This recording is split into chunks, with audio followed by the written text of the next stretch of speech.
Greetings world, we are anonymous. Most of the world, the political left in particular, was blindsided by the results of the 2016 election. To say that some are having a hard time coming to terms with the words President Trump, and what the next 4 to 8 years will bring, would be an understatement.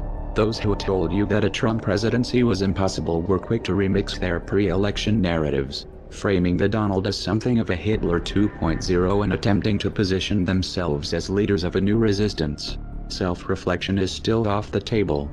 On the other end of the spectrum you have those who took Trump's promises at face value, and who actually believe he will make America great again, proclaiming the dawn of a new age of conservatism, as the stock market rose to record highs, before he actually took office. Both sides are utterly unprepared for what's coming. Let's just cut to the chase. Is Trump going to usher in a new era of prosperity and innovation, or is he going to be the one standing in the center ring when the circus tent comes down?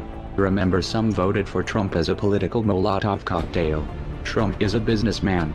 You say, he's going to make things happen. Cut taxes. Cut regulation.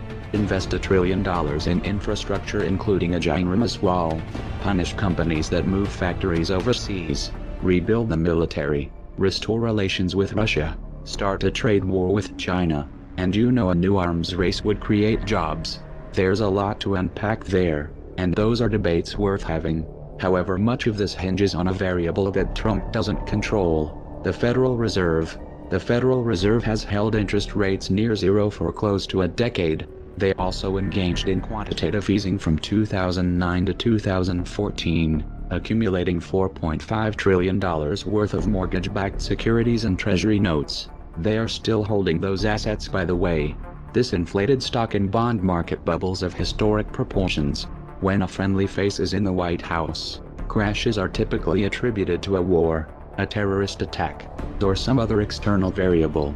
For example, 9/11, which masked the unraveling of the tech bubble in 2001.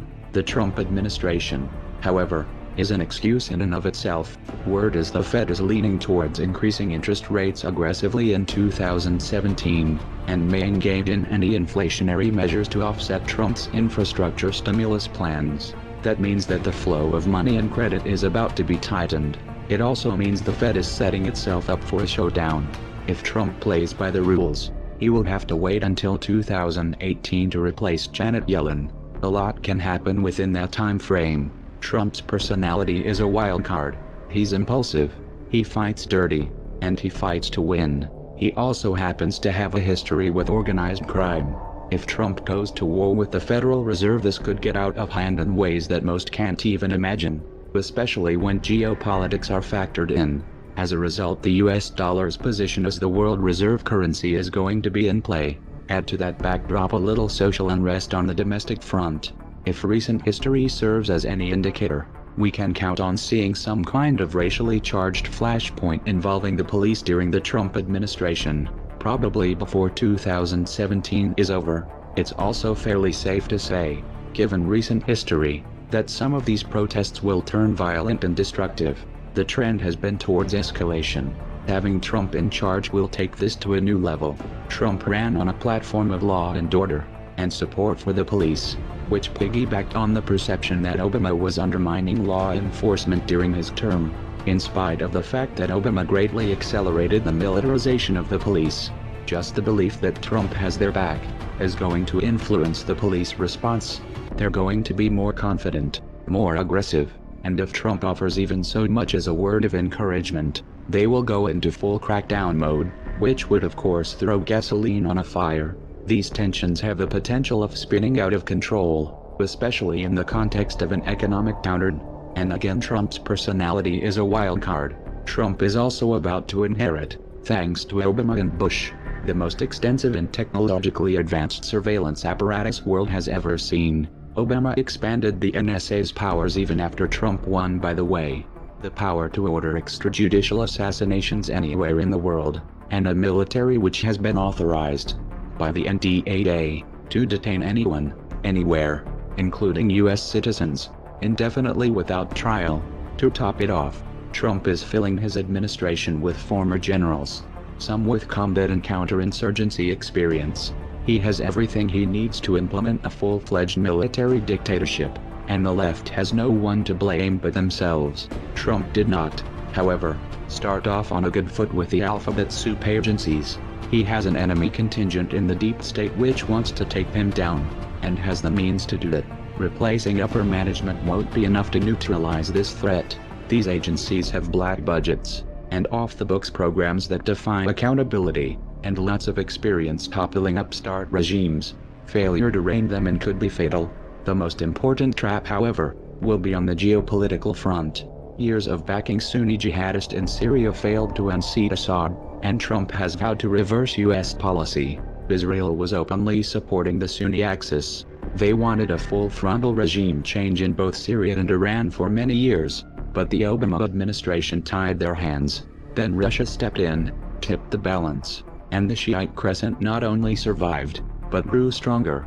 Israeli/Sunni axis needs another path to war, so they're changing tack.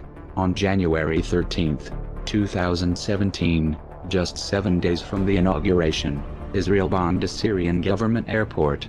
This provides a glimpse of the years to come. Israel's strategy is simple: provoke Syria and/or Iran until one of them retaliates, which would of course provide cover to take territory. Turkey is likely to make another move in Iraq and/or Syria as well. Turkey has ambitions to expand its borders as well, while the Saudis continue numbing Yemen to rubble. With U.S. government support, Israel feels confident that Trump will defend them at all costs. Indeed, he has given this impression. But will he take the bait? Here Russia is a wild card. What happens if Russia moves quickly to provide Syria and Iran with the means of defending themselves? What happens when Putin and Netanyahu are competing for Trump's ear? With all the other variables in play, will Trump even have the means to influence the outcome in this region? Expect alliances in the Middle East to shift rapidly during the Trump years, with unexpected consequences. In particular, watch for a play on oil that undermines the petrodollar. Making America great again was never on the menu. Trump wasn't supposed to win. He was supposed to be the decoy. This was reality television does politics. Literally. The Democrats thought he was so bad that he would take attention off of Hillary's baggage. So the Clinton campaign pulled strings with their friends in the media to help him in the primaries. We know this thanks to the John Podesta email leaks.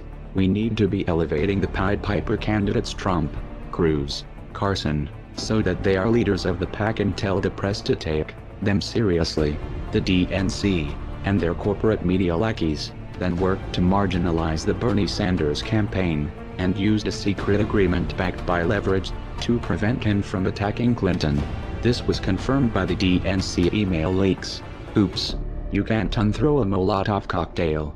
So get your popcorn, and buckle up. The show is about to begin.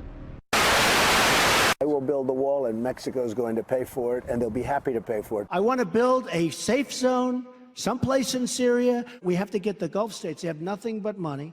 We got to get them to fund it. We got to get them to put up the money. I will take care of women. I promise I will never be in a bicycle race. If I'm president, you're going to see Merry Christmas in department stores, believe me. I would knock the hell out of the oil areas. Would I approve waterboarding? You bet your ass I would. I will find the General Patton, or I will find General MacArthur. I will find the right guy. My generals, by the way, they're not going on television, okay? Renegotiate our foreign trade deals. I want surveillance of certain mosques, okay? I will absolutely take database on the people coming in from Syria. And if I win, I've made it known, if I win, they're going back. We have to rebuild our infrastructure, our bridges, our roadways, our airports. Reduce our $18 trillion in debt. We are going to save Social Security, repeal Obamacare, and replace it with something really, really great that works. End Common Core. I will take jobs back from China. I'll take jobs back from Japan. I'll take jobs back from Mexico. Sadly, the American dream is dead. But if I get elected president, I will bring it back bigger and better and stronger than ever before and we will make America great again. Thank you. Thank you very much.